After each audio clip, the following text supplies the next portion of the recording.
കേരളം ഈ വർഷം നേരിടുന്നത് സമീപകാലത്തെ ഏറ്റവും രൂക്ഷമായ വേനൽക്കാലമാണ്. കാലാവസ്ഥാ നിരീക്ഷണ കേന്ദ്രത്തിന്റെ മുന്നറിയിപ്പ് ഇങ്ങനെ. സംസ്ഥാനത്ത് പലയിടത്തും താപനില 40 ഡിഗ്രി സെൽഷ്യസിന് മുകളിലെത്തി.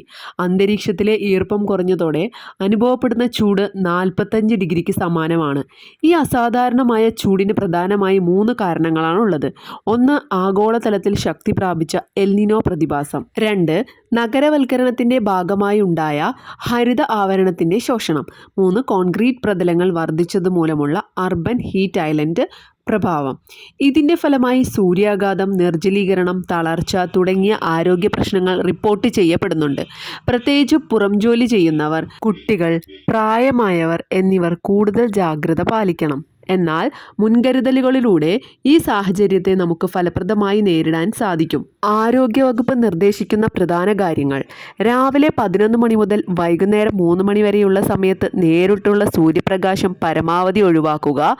ധാരാളം ശുദ്ധജലം, ORS ലായനി, സംഭാരം, കരിക്കിൻ വെള്ളം എന്നിവ കുടിക്കുക. പുറത്തിറങ്ങുമ്പോൾ കുടയോ തൊപ്പിയോ ഉപയോഗിക്കുക. അയഞ്ഞ ഇളനിറത്തിലുള്ള പരുത്തി വസ്ത്രങ്ങൾ ധരിക്കുക. കാലാവസ്ഥാ മാറ്റം ഒരു യാഥാർത്ഥ്യമാണ്. ജാഗ്രതയോടെയുള്ള ജീവിതശൈലിയിലൂടെ നമുക്കിതിനെ അതിജീവിക്കാം. Thank you for watching.